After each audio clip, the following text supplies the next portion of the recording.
দর্শক, আমি এই মুহূর্তে দাঁড়িয়ে আছি সংযুক্ত আরব আমিরাতের বিখ্যাত মসজিদ শেখ জায়েদ গ্র্যান্ড মসজিদের সামনে, যেটি বিশ্বের যতগুলো সুন্দর মসজিদ আছে তার মধ্যে একটি। এই মসজিদে একসাথে 40,000 মুসল্লি নামাজ পড়তে পারেন।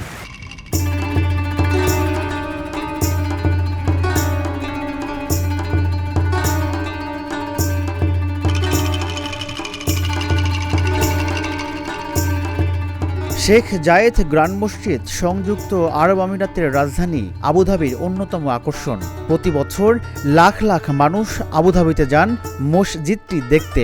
এত মানুষ মসজিদটি দেখতে ভিড় জমালেও শেখ জায়েদ মসজিদে রয়েছে এক ধরনের প্রশান্তি আর অদ্ভুত নীরবতা।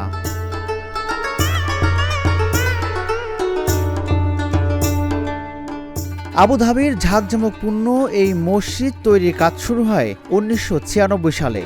প্রায় $545 মিলিয়ন এবং 12 বছর সময় লাগে এর কাজ শেষ করতে। বর্তমান বিশ্বের তৃতীয় এই বৃহত্তম মসজিদের আয়তন 22,412 বর্গ কিলোমিটার, যা প্রায় 4টি ফুটবল মাঠের সমান। একসঙ্গে এই মসজিদে প্রায় 40,000 মানুষ নামাজ পড়তে পারেন।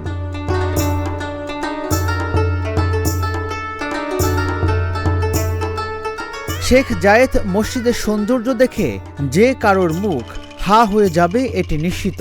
82টি সাদা পাথর মার্বেলের গম্বুজ, বাইরের 1096টি কলাম, ভেতরের 96টি মণিখচিত কলাম এবং 7টি 24 ক্যারেট স্বর্ণখচিত ঝাড়বাতি আপনাকে বাধ্য করবে এর সৌন্দর্যের প্রেমে পড়তে।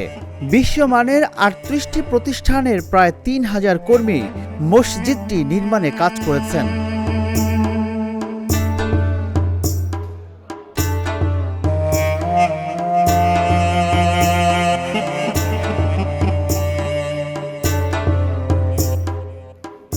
সংযুক্ত আরব আমিরাতের প্রথম রাষ্ট্রপতি শেখ জায়েদ বিন সুলতান আল নাহিয়ানের নামানুসারে মসজিদের নামকরণ করা হয়েছে। তিনি এই মসজিদ করার পরিকল্পনা করেছিলেন। এই মসজিদ নির্মাণের স্থাপত্য বিষয়ক নির্দেশনা তারই ছিল। তিনি তার সমাধি এই মসজিদের কাছে করার ইচ্ছা পোষণ করেন। 2004 সালে তিনি মারা গেলে মসজিদ চত্বরে তাকে সমাহিত করা হয়।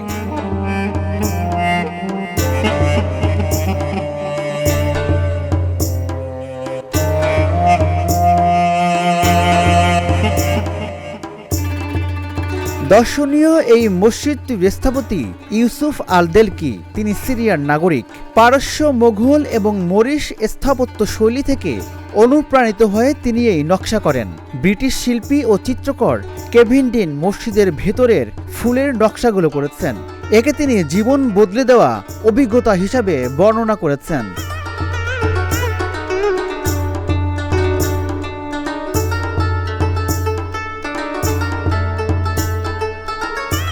প্রতিদিন সকাল 10টা থেকে রাত 8টা পর্যন্ত দর্শনার্থীদের জন্য এটি খোলা থাকে। শুক্রবারে সকাল 10টা থেকে বেলা 12টা এবং বিকাল 3টা থেকে রাত 10টা পর্যন্ত খোলা থাকে।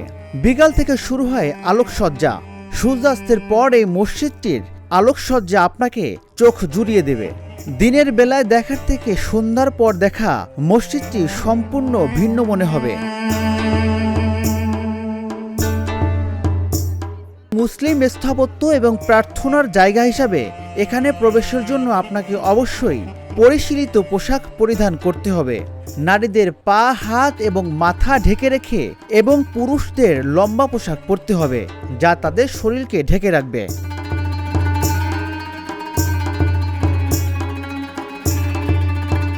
সংযুক্ত আরব আমিরাত থেকে রাজিবুল ইসলাম, ঢাকা জার্নাল।